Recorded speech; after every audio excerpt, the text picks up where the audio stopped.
makanannya berbeda-beda. Raga kita atau tubuh kita makannya tentunya berbeda dengan jiwa kita makannya juga berbeda dengan akalnya kita. Dan kesemuanya itu ya harus dipahami, ya, harus dipahami atau kita pahami sehingga nanti kita tahu ini sebenarnya bukan butuh makanan atau bukan butuh makanan fisik gitu lah. Contoh, maka kita tahu sekarang betapa banyak penyakit-penyakit yang dengan kecanggihan teknologi bahkan ya, tapi suatu sisi tidak memberikan atau tidak kita mendapatkan solusi yang optimal. Padahal sebenarnya dalam Islam penyakit-penyakit tersebut bisa diselesaikan dengan cara yang mudah, dengan cara di mana kita memahami diri kita. Karena Allah Subhanahu wa taala tentunya memberikan tanda-tanda kebesaran kepada kita semua, tanda-tanda kebesarannya yang tanda-tanda kebesaran tersebut sebenarnya kalau kita ambil hikmah atau faedahnya, maka itu akan jadi sesuatu yang sangat menguatkan untuk diri kita secara ruhiyah ya, atau mungkin secara kejiwaan kita ataupun secara ragawi kita. Maka hari ini kita akan belajar ya, sesuai dengan tema kita, karena kalau diperluas nanti akan sangat banyak yang kita bahas tentang bagaimana sebenarnya tubuh kita ini ya, atau mungkin diri kita ini itu memberikan atau mungkin memberikan sinyal-sinyal kepada pikiran kita atau mungkin hati kita, memberikan sinyal sehingga ada keinginan berkaitan dengan makanan-makanan yang kita konsumsi. Namun sebelum kita bahas itu, kita harus tahu dulu bahwa manusia ya, kita semua ini Bapak Ibu sekalian terdiri atas 3 bagian lah mungkin secara umum ya. Bagian pertama atau mungkin sisi pertama diri kita adalah raganya kita ini ya, raga kita ini ya. Maka nanti kita akan bahas satu demi satu sehingga nanti Bapak Ibu sekalian, jemaah sekalian bisa memahami sebenarnya kita butuh makan apa sih gitu loh. Kita memerlukan makanan apa sih yang cocok untuk diri kita pada satu waktu ya. Yang pertama adalah raganya kita, yang kedua adalah jiwanya kita, dan yang ketiga adalah akalnya kita. Maka kalau kita sudah memahami hal-hal seperti ini,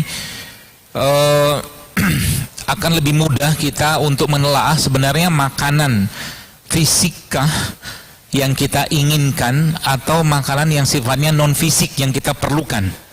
Contoh, dari ketiga poin yang saya sebutkan tadi Bapak Ibu sekalian, maka itu boleh dibilang makanannya berbeda-beda ya. Makanannya berbeda-beda.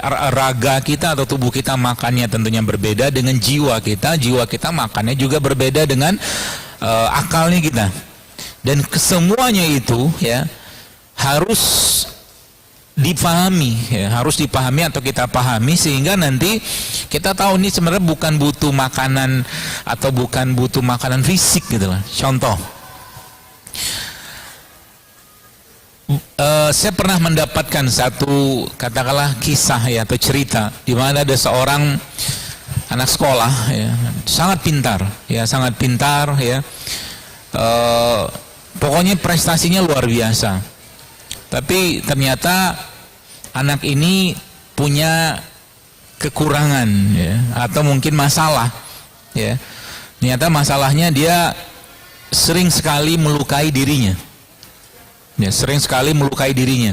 Ya, macam-macam kelakuannya. Ya, ternyata setelah dicari tahu, wawancara segala macam, yang dia perlukan ya, atau mungkin yang dia butuhkan bukan makan sehat, tapi dia sebenarnya sendiri sudah makan yang sangat baik. Ya, tapi ternyata dia hanya butuh pelukan. Ya, dialog dengan orang tuanya, dialog dengan bapaknya, seperti itu.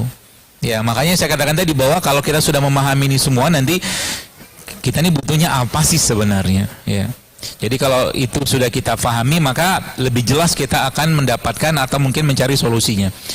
Nah, kita tahu bahwa manusia ya, kita ini bukan makhluk yang sejatinya cuman raga atau tubuh saja ya.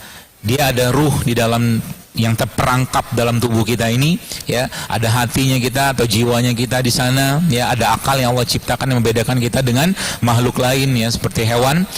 Maka kesemuanya ini ya berkaitan dengan perasaan atau mood yang dirasakan oleh seseorang. Contoh begini,